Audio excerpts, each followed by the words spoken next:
Muito bem. Vamos então dar continuidade ao nosso estudo do livro dos Reis.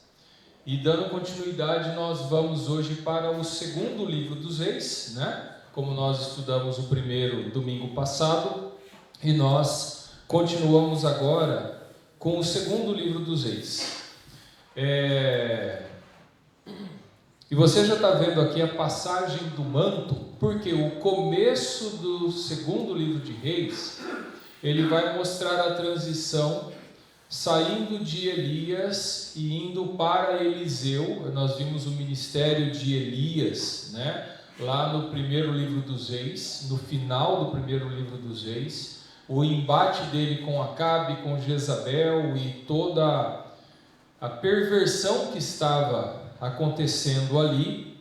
E agora, no início desse segundo livro dos Reis, você vai ver a mesma coisa. Eu quero ver se a gente roda um pouco aqui, às vezes, o texto bíblico, né? Deixa eu até deixar melhor aqui para a gente, para quando eu for passar o texto bíblico. Só um instante aqui. Deixa eu fazer o seguinte.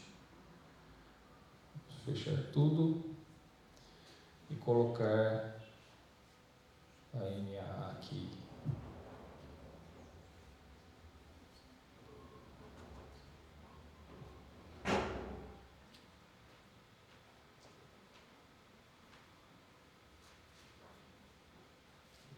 Agora sim. Segundo de Reis, capítulo 1, nós vemos Acasias e o profeta Elias aqui, né? Deixa eu só ver se eu melhoro isso daqui. E nós temos então, você tem a morte de Acabe, e depois você ainda continua com o profeta Elias, e você vai ver até o capítulo 2 a transição. Eliseu é sucessor de Elias no capítulo 2, tá? E aqui no capítulo 2, Elias é levado aos céus, numa carruagem de fogo, né? Então nós temos essas histórias bem conhecidas.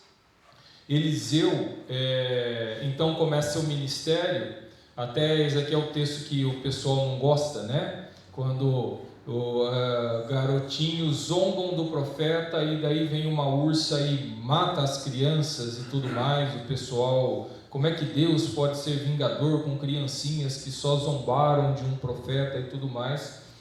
É mais uma questão didática, né? Não quer dizer que Deus falou assim, vou mandar essas crianças para o inferno. Não é essa a questão, não é a questão da salvação eterna das crianças ou qualquer coisa assim.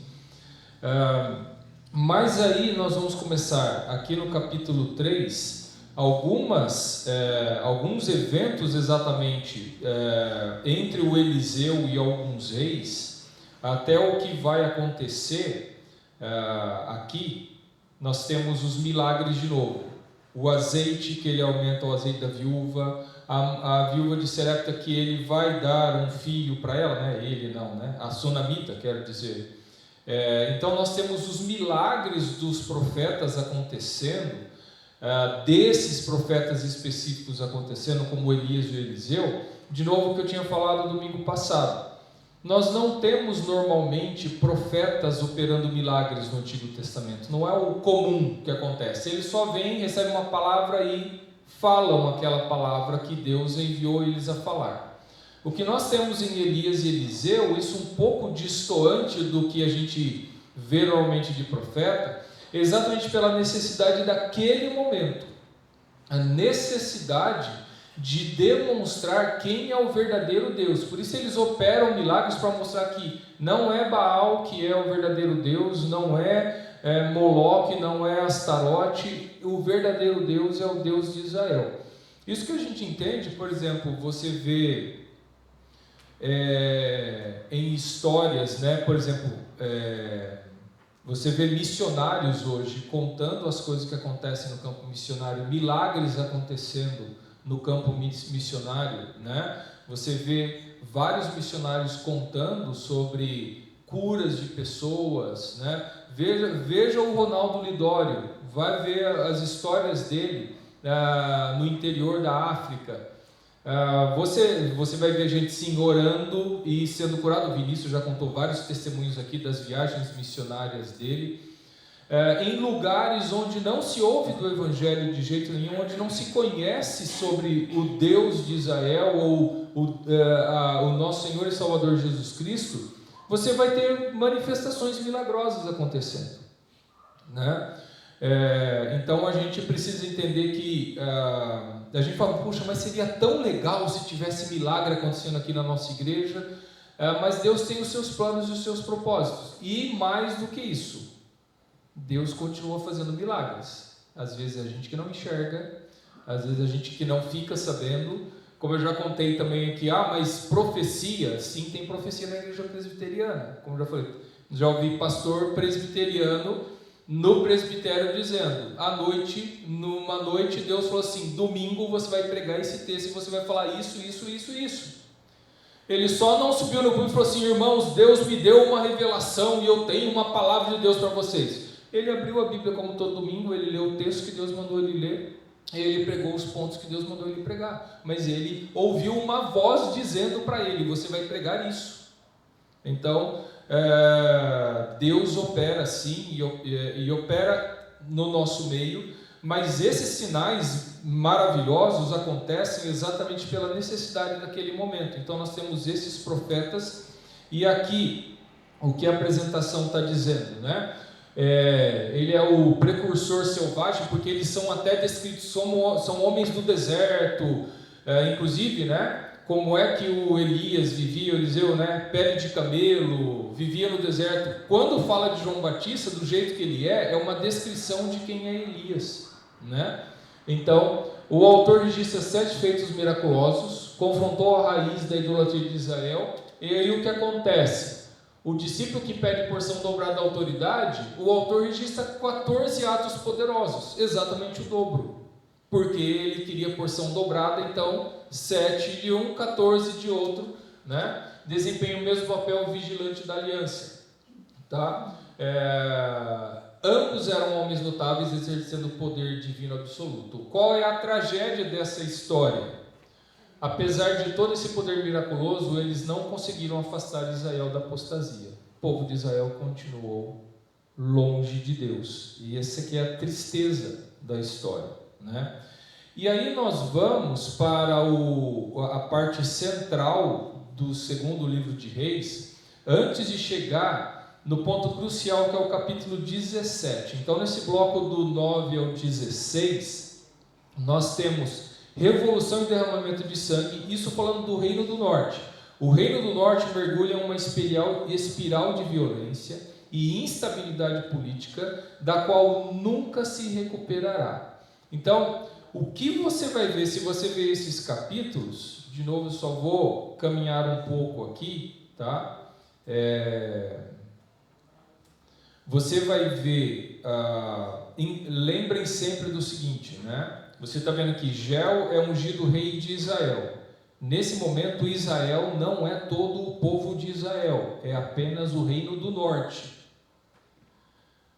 Existem agora 2 reinos, Israel e Judá, tá? Israel e Judá. Então, e aí ele vai, até, quer ver, aqui ainda não vai aparecer, mas vai falar assim, no 3º ano em que reinou tal rei em Judá, começou a reinar em Israel tal rei, e eles ficam alternando. Então são esses 2 reinos. Até o primeiro livro de Reis, até Salomão, era tudo, Israel é uma coisa só. Mas depois do filho de Salomão, Roboão, que houve a divisão, virou Israel e Judá. Tá? E uma coisa que aconteceu também é o seguinte, qual é a capital do Reino do Norte de Israel? Alguém lembra? Samaria, exatamente. E é por isso que Samaria vai ser a raiz de onde vem os samaritanos do Novo Testamento, tá? Para os povos vizinhos, como por exemplo, nós temos documentos dos assírios, em que eles chamam o reino do norte de Samaria. Tem um documento, como que chama? Um cuneiforme, ele está chamando de Samaria. Então eles não chamavam o reino do norte, eles não chamavam, alguns chamavam Israel, mas eles chamavam Samaria, porque era o nome da capital. Então, você tem outros povos chamando o Reino do Norte de Samaria, e aqui vai registrar o que aconteceu e como surgem os samaritanos, como a gente conhece no Novo Testamento, né? Então, isso está acontecendo, e aqui vai acontecer uma sequência de tragédias aqui, de gente traindo gente aqui. Aqui, o Gel mata Jorão e Acasias, tá? Que aqui o Gel, ele vai conspirar contra o rei e vai tomar o trono do rei, tá?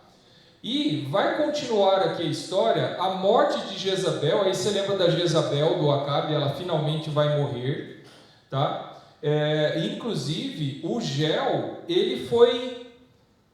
Deus o chamou para exercer juízo sobre a casa de Acabe, para destruir Jezabel, tudo que ele tinha profetizado. O problema é que o Gel transformou tudo isso numa violência desproporcional. Daí Gel extermina a casa de Acabe. Isso porque Deus já tinha falado que ia usar ele para fazer isso.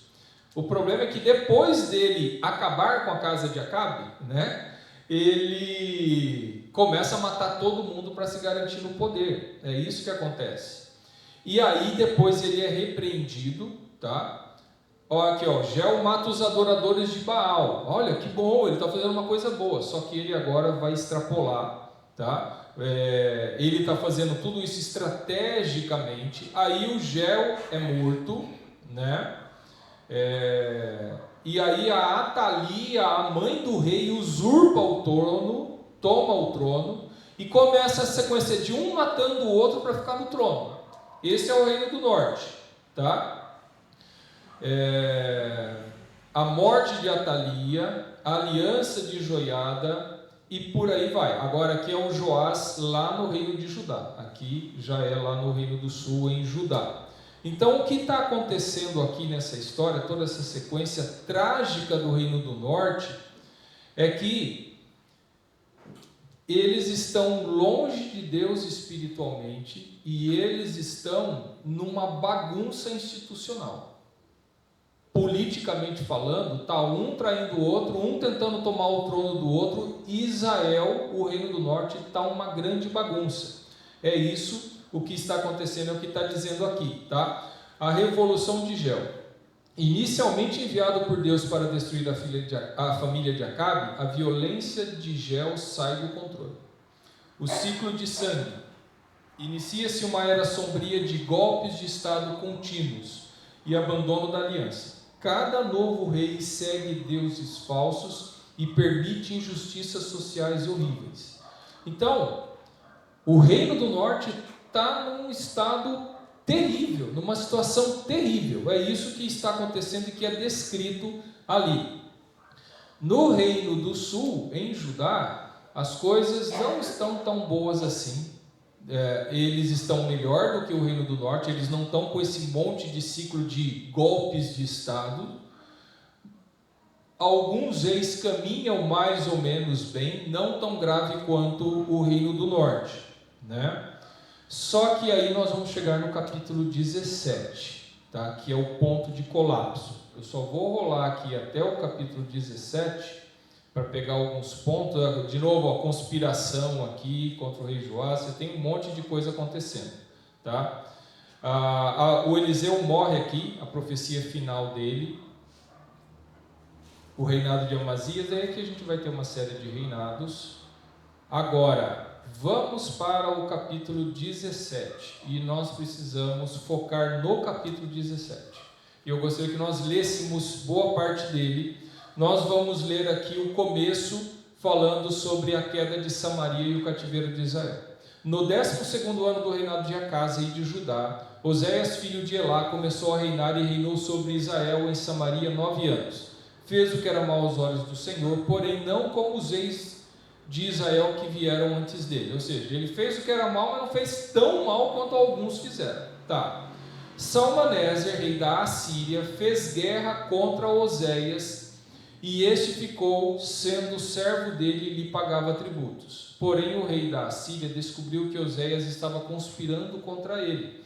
Oséias tinha mandado mensageiros a So, rei do Egito, e não mais pagava tributo ao rei da Assíria, como anteriormente fazia de ano em ano.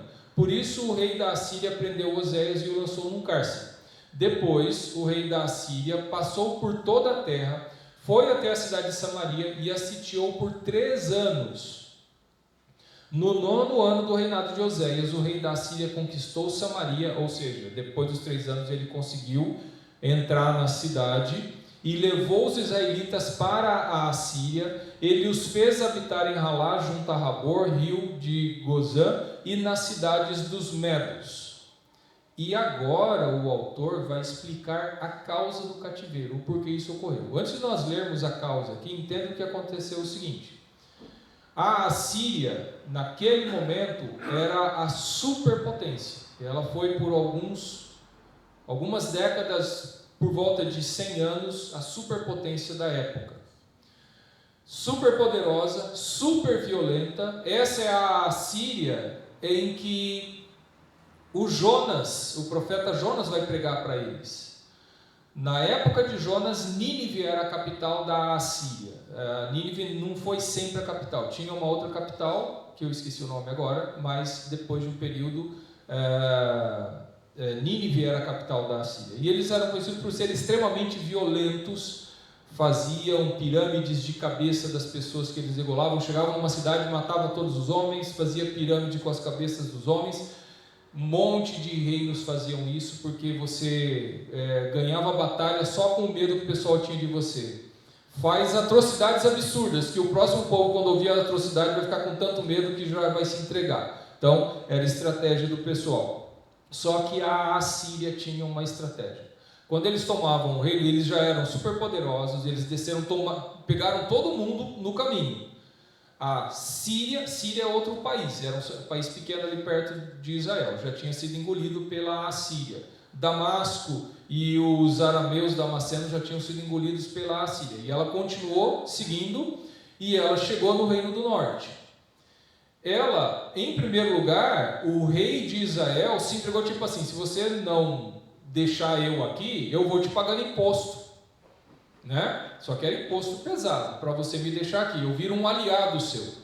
Só que daí, quando o rei da Assíria percebeu que ele começou com conversas com o Egito para ver se o Egito se aliava e protegia da Assíria, ele veio e atacou Israel, sitiou a cidade, a capital, e aí então, depois de 3 anos, ele tomou a cidade. O que os assírios faziam naquela época?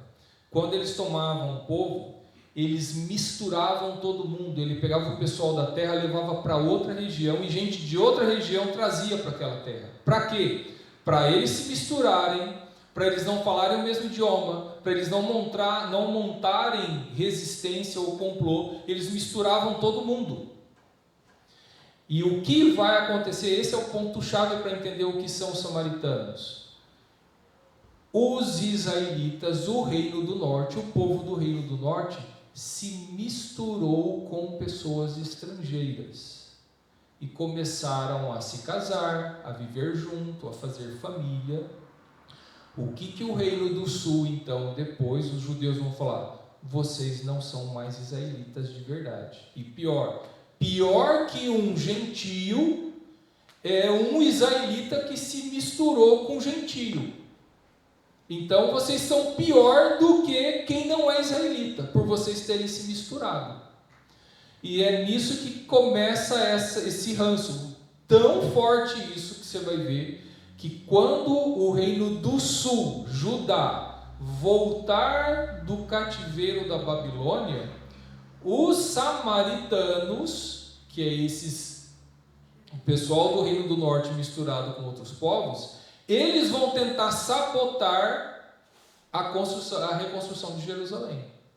Eles já são inimigos. E depois a coisa vai ficar bem pior. Perto do período do Novo Testamento, no período dos Macabeus, eles tiveram rixas gigantescas. Os judeus destruíram os santuários dos samaritanos. Os samaritanos vieram em Jerusalém e profanaram o templo, sacrificando animais impuros lá no templo para brigar com os judeus. Então, assim, virou uma rixa gigantesca. Por isso que daí, quando chega no Novo Testamento, Para os judeus, samaritano é a pior raça que existe. Não existe coisa pior do que samaritano.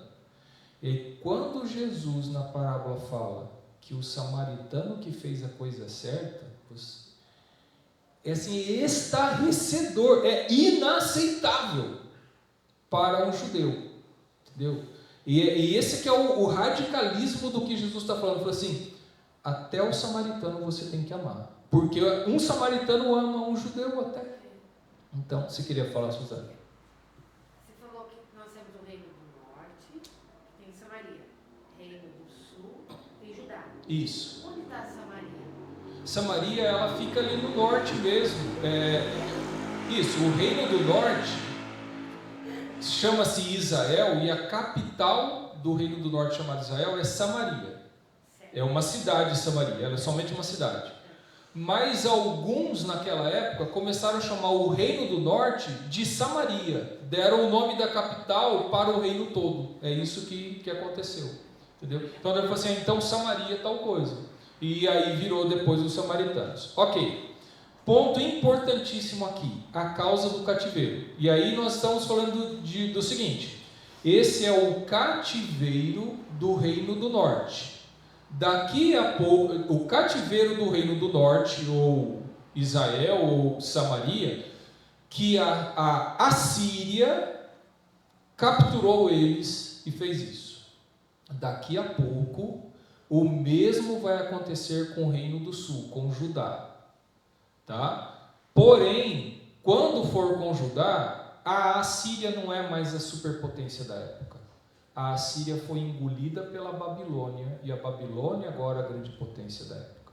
E isso é um espaço de 120 anos, por volta de 120 anos, entre um cativeiro e outro, entre a Síria ser tomada, a Samaria, ou o reino do norte ser tomado, e o reino do sul ser tomado. Mas aqui ele está falando a causa do cativeiro do reino do norte.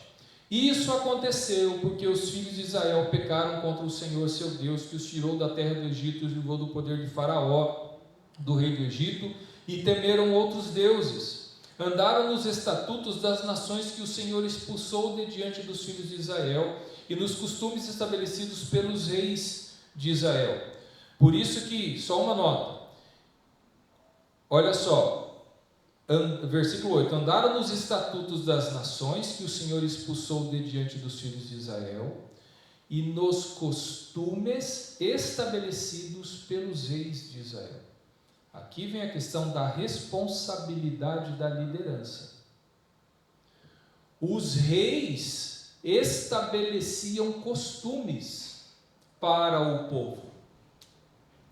Então, por isso que aqui no livro de Reis, você está sendo descrito, esse rei fez o que é mal perante o Senhor, fez o que é reto diante do Senhor. Por quê? Os reis, a liderança, ela é responsável pelo cuidado do povo. E o povo, e isso que é uma coisa importante nós entendermos, a gente tem na nossa mente a ideia de democracia, de ter direitos e tudo mais.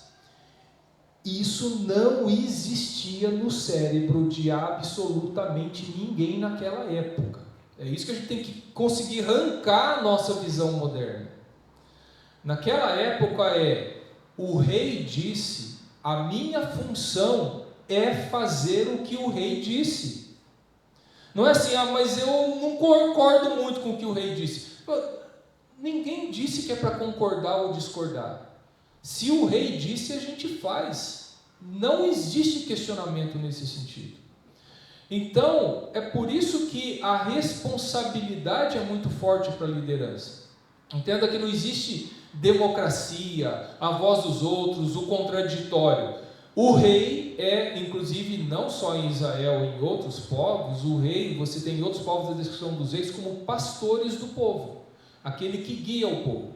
Então, a responsabilidade é que os reis estabeleceram costumes em Israel. Então, quando um rei chegava e falava assim, vocês vão seguir a Baal a partir de agora, nós vamos lá, eu fiz uma estátua de Baal e nós vamos oferecer sacrifício ao Baal. Ninguém tinha o direito de dizer, mas rei, nós não podemos fazer isso. era impensável para eles. É claro, aí sim, você vai ter, nesse ponto religioso, você vai ter alguns que são fiéis ao Deus de Israel e Yahvé, que vão resistir a isso, mas não podem resistir publicamente, porque senão morrem, né? Então você vai ter esses casos aí. Então o que acontece? O problema é a liderança. A liderança que não leva o povo a andar nos caminhos de Deus. Esse é que é o problema. Inclusive isso é uma coisa, hoje, pesa muito mesmo a responsabilidade da liderança dentro da igreja. Os pastores, os presbíteros, em primeiro lugar, são os que são responsabilizados pelos erros da comunidade, né? Você vai ver também aqui no Antigo Testamento Deus falando: olha, vocês sacerdotes, vocês não ensinaram o povo. Então nós temos essa questão da liderança, né? E aí você tem até no Novo Testamento: não queiram muito de vocês serem líderes, né? Sabendo que vocês vão ser muito mais cobrados. Então nós temos que entender esse lado. Vamos lá seguir, versículo 9. Os filhos de Israel fizeram contra o Senhor seu Deus o que não era reto, edificaram para si lugares altos em todas as suas cidades, desde a torre dos vigias até a cidade fortificada. Levantaram para si colunas e poste da deusa Será em todas as colinas mais elevadas e debaixo de todas as árvores frondosas. Queimaram ali incenso em todos os lugares altos, como as nações que o Senhor havia expulsado de diante deles. Cometeram ações perversas para provocar o Senhor a ira, serviram os ídolos dos quais o Senhor lhes tinha dito: não façam essas coisas. E ele começa a listar tudo. E olha só, o Senhor advertiu Israel e Judá por meio de todos os profetas e de todos os videntes, dizendo: voltem-se dos seus maus caminhos, guardem os mandamentos, os meus estatutos, segundo a lei que ordenei aos pais de vocês, né? E que lhes enviei por meio dos meus servos, os profetas. Você vê que profeta é algo muito forte aqui, porém eles não quiseram ouvir e se tornaram obstinados. E aqui você vai ter cada vez mais tudo o que está sendo descrito, tá? Do mal que o povo de Israel cometeu. E aí então o rei da Assíria renova a população de Samaria, o que eu acabei de explicar para vocês, que ele faz essa mistureba, tá? Para que o povo se misturasse e virasse agora um outro povo, diríamos assim, né? Aí você vai ver que já vai ser mostrado o culto misto dos samaritanos. Por causa dessa mistura eles vão começar a adorar outros deuses, vão ser um povo misturado. Então aqui o autor já está dando todo esse relatório da bagunça que virou o Reino do Norte. E o Reino do Norte, diríamos assim, deixou de ser o povo escolhido de Deus, nesse sentido de seguir a aliança do Deus de Israel, e agora a aliança, ela é descrita como uma aliança a Davi, a última aliança que Deus fez, claramente a aliança que Deus fez com Davi. Esse pessoal do norte já não segue mais, e eles se tornam até de certa forma inimigos assim, né, do reino do sul. Do povo de Deus, vamos dizer assim, só sobrou agora o reino do sul, o Judá. Tá? A Assíria destruiu a cidade de Samaria no ano de 722 a.C. Passa-se o tempo, a Assíria vai perder o poder dela, e aqui, o fim da Assíria está registrado aqui a partir do rei Ezequias. Inclusive, esse bloco aqui, boa parte desse bloco aqui de Ezequias, você vai ver ele repetido lá no livro do profeta Isaías, que Isaías está vivendo aqui, e ele vai interagir aqui, vai aparecer, vai fazer profecia, né? O Senaqueribe, que é agora, né, o rei da Assíria, atacou Judá e sitiou a cidade de Jerusalém, tá? Aí você vai ver toda a história do Ezequias, né? O Rabsaque, que é o comandante lá, né, da Assíria, manda um recado dizendo: o Deus de vocês não pode comigo, eu vou acabar com vocês e tudo mais. Aí o Ezequias consulta o Senhor através do profeta Isaías, e Isaías dá a palavra: isso não vai acontecer, eu vou livrar você da Assíria. E o que acontece com esse livrar da Assíria? De um dia para o outro. Aqui tem a carta da Assíria, a oração de Ezequias, tá? O profeta confronta Ezequias. Deixa eu só ver se eu chego direto aqui, ó. Cadê? A destruição do exército dos assírios. Aí aqui nós temos os dois lados da história. O que aconteceu foi o seguinte: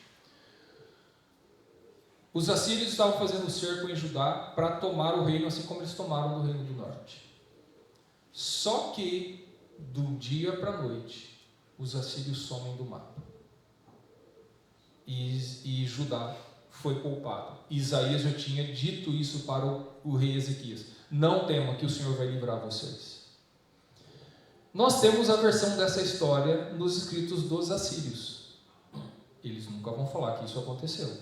Mas o que tinha acontecido, e aí nós temos nos escritos dos assírios e dos babilônios. Quando isso estava acontecendo, a Babilônia começou a crescer e ela começou a se organizar e ela começou a invadir a Assíria. A gente tem pouquíssimo tempo, então não vou passar o mapa aqui. Mas aqui estava a Mesopotâmia, a Babilônia, no norte era a Assíria, e a Assíria desceu por esse lado para ir para tomar toda a Palestina, toda aquela região. Quando o Senaqueribe está aqui para tomar todos esses povos, a Babilônia vem daqui e começa a tomar a Síria e já está ameaçando chegar em Nínive. Quando o Senaqueribe é informado disso, ele abandona tudo e sai correndo e volta. A gente tem que se segurar contra a Babilônia. Então ele para tudo, volta tudo e ele sai correndo para ele conter a Babilônia. Ele não vai conseguir conter a Babilônia. A Babilônia vai lá e engole a Assíria e ela se torna grande potência. Com isso, Judá foi poupada por enquanto. Tá? Então aí você tem o fim. O rei Ezequias é curado, aquele que Deus dá mais alguns anos para ele. E aí, o que acontece até aqui, a história vai contar o que? Os mensageiros da Babilônia. Nesse tempo, Merodach-Baladã, filho de Baladã, rei da Babilônia, enviou cartas e um presente a Ezequias, porque soube que ele havia estado doente. Aí os mensageiros da Babilônia são recebidos pelo Ezequias. Ezequias é super gentil, super legal. Aí o Ezequias mostra: olha o nosso templo, olha o nosso reino, isso, aquilo, tudo. Chega o profeta e fala: você mostrou para eles tudo? Mostrei. Eles vão vir aqui e eles vão levar tudo. Daqui a um tempo isso vai acontecer. Ele já está profetizando que o exílio vai acontecer. Só que entenda o seguinte: estamos aqui no início do sexto século, estamos lá no ano 680, 690 a.C. Em 605, 604, a Babilônia agora é quem chegou. Já tomou a Síria, já tomou tudo e agora ela chegou em Judá. E a Babilônia chega com toda é uma superpotência, ninguém pode resistir. O rei de Israel se alia para não ser destruído. Esse rei de Israel que se alia é o neto de Josias. A gente não vai ter tempo de falar de Josias, a gente vai ter que dar um jeito, depois que eu atrasei tudo aqui, né? A gente vai ter que dar uma continuadazinha aqui. Mas o que acontece? O neto de Josias faz um primeiro acordo com a Babilônia para não ter o reino de Judá destruído. Só que eles vão fazer a mesma coisa. De repente a Babilônia descobre que eles estão batendo papo com o Egito para ver que se o Egito, que aí sim é uma potência poderosa, pode se aliar e defender a Babilônia. O Nabucodonosor vai lá, manda tirar um, coloca o outro. O outro para de dar tributo também. Daí o Nabucodonosor cansa. Manda sitiar a cidade. E aí no ano 586 a.C., eles entram na cidade, tacam fogo no templo, destroem absolutamente tudo, destroem os muros, acabou Jerusalém, acabou o reino de Judá, o pessoal é levado cativo.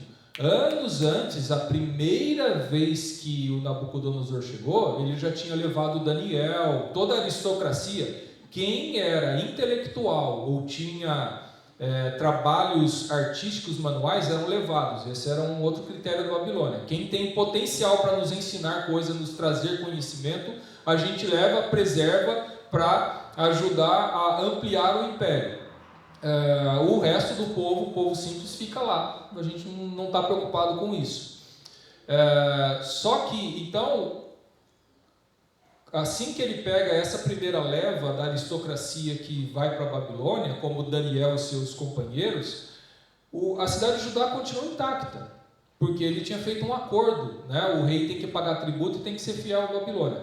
Quando foi essa tentativa do rei de Judá se rebelar, foi que Nabucodonosor veio e aí destruiu totalmente a cidade, destruiu o templo, e aí que é o grande trauma do povo judeu nesse sentido. Inclusive até por isso, né, eu acho que talvez você tenha percebido essa transição, é por isso que a partir de agora, inclusive no Novo Testamento, você não vai ouvir mais falar de o povo de Israel, você só ouve falar dos judeus.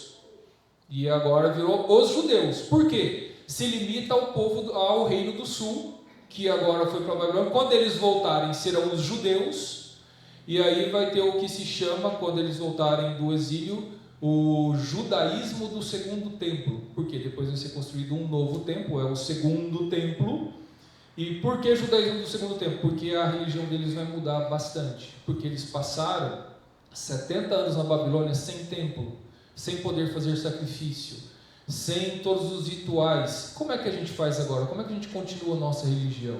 E eles vão levantar vários questionamentos nesse sentido. É disso que vai surgir a sinagoga. A sinagoga vai surgir porque não tem mais o templo. Então, lá na Babilônia, eles vão criar lugares para eles manterem a tradição. Então, vai surgir a sinagoga, vai ter a tradição do segundo templo, aí vai surgir a raiz do farisaísmo, surge daí, do trauma deles. Segundo de Reis, capítulo 17, diz o quê? Eles foram para o exílio porque eles não seguiram a lei. Qual é a lógica do farisaísmo? Para isso nunca mais acontecer isso com a gente, nós temos que seguir todas as leis, todas as 613 leis que existem no Antigo Testamento, nós temos que seguir todas elas rigorosamente, não pode sair nem um pouquinho, que senão vai acontecer de novo com a gente. Aí, o que a gente faz? Para não ferir a lei, vamos criar leis em volta da lei, para a gente nem chegar na lei. Eu já dei esse exemplo aqui, né? Não pode trabalhar no sábado. Então, vamos fazer o seguinte, não pode sequer cuspir no chão no sábado, porque vai que a sua saliva cai em cima de uma semente e ela começa a germinar. E germinação é trabalho, então não pode correr esse risco. Não pode trabalhar. É esse radicalismo. Agora, essa mente radical, traumatizada, você imagina quando Jesus fala que ele pode curar no sábado, que os discípulos não precisam lavar a mão para colher espigas. Nós temos que eliminar esse cara, porque o que ele está fazendo vai fazer a gente voltar para a Babilônia. Nós somos fiéis à lei de Deus. Esse cara está pervertendo tudo. É esse radicalismo que é o trauma do que aconteceu aqui, né? Nós vamos ter que parar por aqui, porque estourou nosso tempo. Aí depois vou ter que ver com o Vinícius. Eu dou 10 minutos de aula domingo que vem, daí você dá os outros. Vamos ver o que a gente faz, né? Domingo que vem, para a gente concluir aqui. Mas vamos encerrar aqui para nós termos os nossos poucos minutinhos antes de começarmos o culto, tá bom? Vamos orar?